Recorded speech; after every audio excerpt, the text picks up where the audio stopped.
أعوذ بالله من الشيطان الرجيم بسم الله الرحمن الرحيم إن الحمد لله نحمده ونستعينه ونستغفره ونعوذ بالله من شرور أنفسنا ومن سيئات أعمالنا من يهده الله فلا مضل له ومن يضلل فلا هادي له وأشهد أن لا إله إلا الله وحده لا شريك له وأشهد أن محمدا عبده ورسوله أما بعد قال الله تعالى في الكتاب الكريم يا أيها الذين آمنوا اتقوا الله حق تقاته ولا تموتن إلا وأنتم مسلمون يا أيها الناس اعبدوا ربكم الذي خلقكم من نفس واحدة وخلق منها زوجها وبث منهما رجالا كثيرا ونساء واتقوا الله الذي تساءلون به والأرحام إن الله كان عليكم رقيبا يا أيها الذين آمنوا اتقوا الله وقولوا قولا سديدا يصلح لكم أعمالكم ويغفر لكم ذنوبكم ومن يطع الله ورسوله فقد فاز فوزا عظيما إن خير الحديث كتاب الله وخير الهدي هدي محمد صلى الله عليه وسلم وشر الأمور البدعة وكل بدعة ضلالة وكل ضلالة في النار أما بعد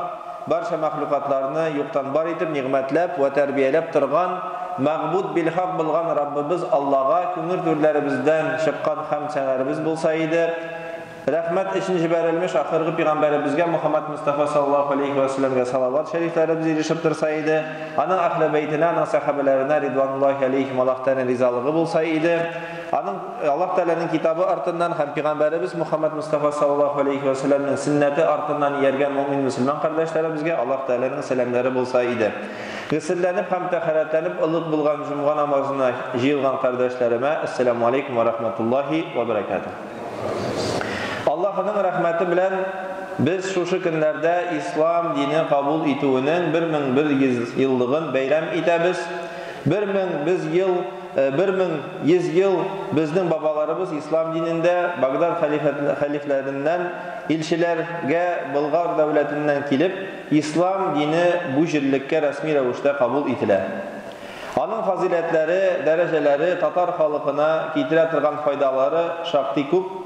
Birinçiden biz birleşip Büyük Bulgar devletine eylenemiz. Elhamdülillah şu vakittan bizning ideologik İslam bular.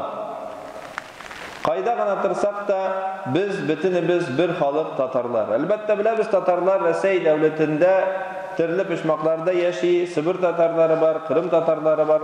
Ama delakin bizning birleştire turgan ey bir ulda bolsa bizning İslam dinimiz.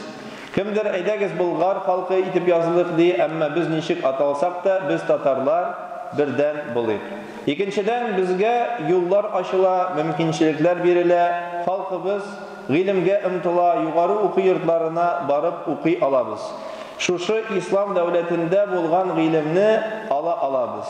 Biz de ondan sonra tarihten qarasak Bulgar alimleri, şehirleri, tarihçiler şığa elhamdülillah cemaat biz şu yubileyinden zor ders alıp dost tatu ilimli hem birden bulayıq. Bulgar xanlığından başlap hazırgi devirge kadar Allah Teala bizni türlüçe sınayı. Rabbimiz rahmeti bilen dinimiz bizning saqlay, onun yardımında biz g'irib-g'aratlarni yo'qotmadik, millatimizni, tugan tillarimizni saqladik elhamdülillah. Biz mengilik yıllık tariximizni yo'qotmadik, babalarımız din bayrağın alıp bargan köbük biz de şulay ne bu günlerde namazda, orazada elhamdülillah. Peygamberimiz Aleyhisselatü Vesselam'dan rivayet etile mümin Müslüman bu dünyada iki kanatlı kış sıman bulurga tiyiş. Bir kanatı bu dünya, dünyavi ilim bulsa, ikincisi ahiret, dini ilim, namaz, uraza dip etken. Bu sözden anlaşılgança bizge dünyavi ilim alırga kirek.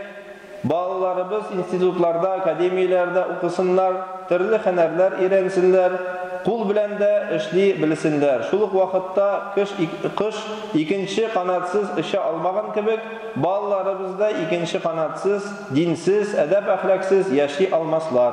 Babalarımızdan kalgan ilimlerini balalarımızga tapşırıyık. Alar meşitlerge yeresinler, medreselerde ilim alsınlar, türlü tiller öğrensinler, öz tuğan dilinde bilsinler.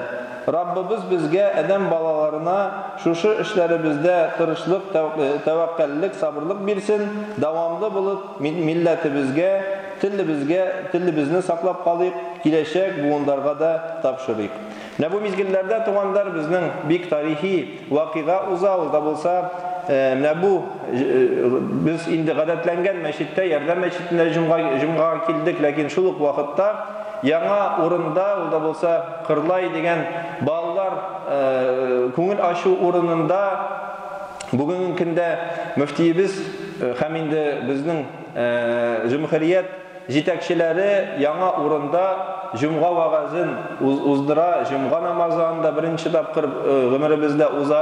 Һәм инде менә бу җомгадан соң сәгать 1дә анда яңа беренче таш салыначак, ул да булса яңа бина төзеләчәк, яңа зур 10 меңлек сыйдыра торган мәчет ачылачак. Ул мәчет шулай ук инде 1100 ел ислам дине кабул итү мәчете дип исемле булыр дип ышанабыз. Һәм инде менә бу мәчетебез безнең гурурлык.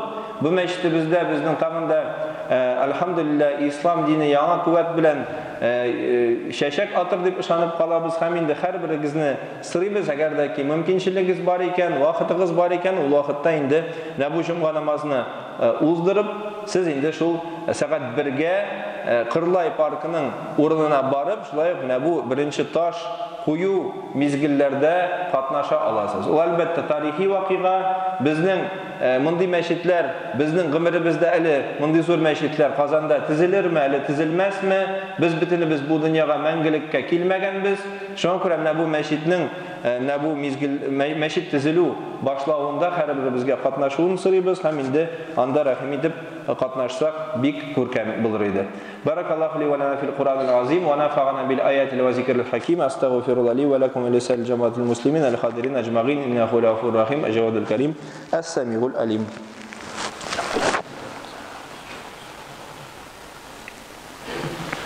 Alhamdulillahi rabbil alamin wassalatu wassalamu ala rasulina Muhammad wa ala alihi wa sahbihi ajma'in. Amma ba'd. Ассаламу алейкум ва рахматуллахи ва баракатух.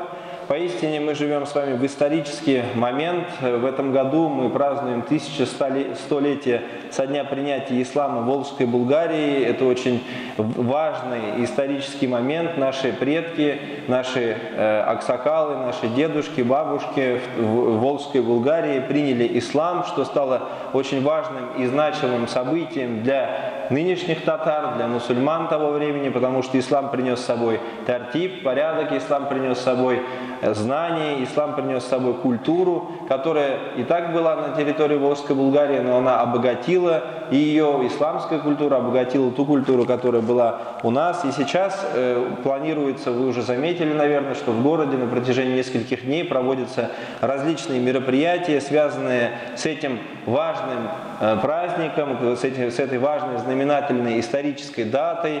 Наши дети, наверное, уже только смогут присутствовать при 1200-летии, да, ведь мы уже, наверное, никто не доживет до этого срока. Дай Аллах, иншаллах, может быть, 1150 лет, я еще надеюсь, иншаллах, застать, но тоже никаких гарантий нет, поэтому ситуация, и это событие знаковое, оно историческое, поэтому всех просим, кто располагает возможностью, принять участие в церемонии закладки первого камня, который сейчас после джумга намаза состоится в парке Кырлай. Мы знаем, что вот у нас, где Козья Слобода метро, был детский парк, который на протяжении долгих лет радовал горожан детского возраста, школьного возраста. И сейчас в этом живописном месте на берегу реки Казанка, иншаллах, будет построена большая мечеть вместимостью несколько десятков тысяч человек, куда могут приходить верующие люди, собираться со всех уголков города, джамик, мечеть, городская основная мечеть.